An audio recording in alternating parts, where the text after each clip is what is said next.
I died and got trapped as a ghost. The reason will blow your mind. My story is a bit different from others. It starts between lifetimes, with my first encounter with the afterlife. In this place, the clouds weren't like the ones we see on Earth. They danced gracefully in the sky, captivating my attention. I spent days gazing at them until someone mentioned I'd been there for 10 days already. A voice then said I'd be there for another 10,000 years. Next, I found myself in a massive golden building filled with robed figures conversing under beams of golden light. There was a lady by 2 grand doors labeled King of Kings and Lord of Lords. Carved nearby were the words, "I am the Alpha and the Omega." She informed me that God was ready to speak with me. Entering, I knelt before God, who bid me to rise. This was where I received my new name, given by God himself. Though I can't recall the name or its meaning, it sounded unfamiliar, like a foreign word. God's face was obscured by a bright light, akin to sunlight. The memories then become fragmented. I recall being warned that once I left, I couldn't return to my previous life. Despite pleas to stay, I eagerly chose to depart. Then memories flood back to my time in my mother's womb and my birth. I remember the nurse, the doctor's words, and the coldness of the room. The pressure during birth often makes babies cry, as I did. I recall details like the pens in the doctor's pocket and my grandmother's frequent visits, all confirmed by my mother. These memories match my mother's recollections, giving me detailed insights into my birth.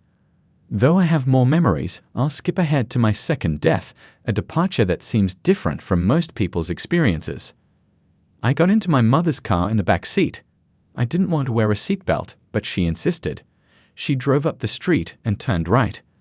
I suddenly started to cough, first like the cough of a cold, then it quickly got deeper. My mother turned to me and said, "Roy, are you all right?" I kept coughing, started hiccuping, and then gasping for air. She kept repeating the same words, "Roy, babe, say something." I coughed one last time. First, I leaned forward, and then I fell backward, like when you stand up too fast and start to lose your eyesight. I stopped coughing, but still, she kept saying the same thing. I told her I was fine now.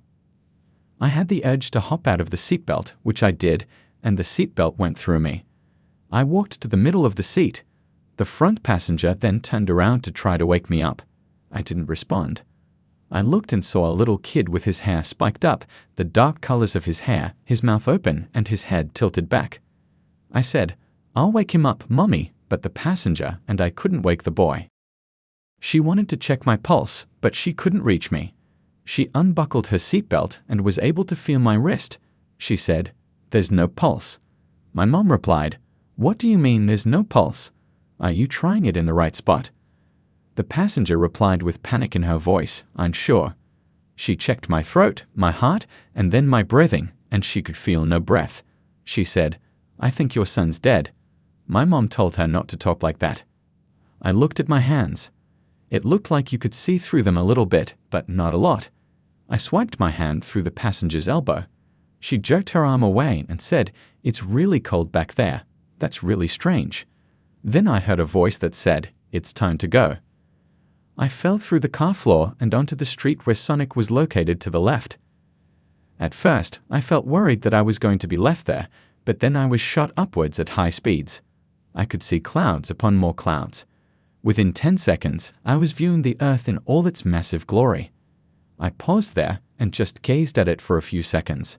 Next, I was shot backward through a tunnel at even higher speeds. I stopped at a giant planet and went around in orbit with it for a bit. Then I took off in another direction, also at a high speed. I found myself going through a large tunnel to which a smaller tunnel was attached. The smaller tunnel was sucking in somebody. There seemed to be a dark hole at the end. I swam towards it. Before I got to it, I heard a voice that said for me to not go there. "You don't ever want to go there." Then I was pulled backwards by something for a moment. I held hands with somebody who said he had just died of a heart attack and was on his way to see his wife. There was a light above and a large figure there and a large white hand waving at us. I soon found myself on a large cloud.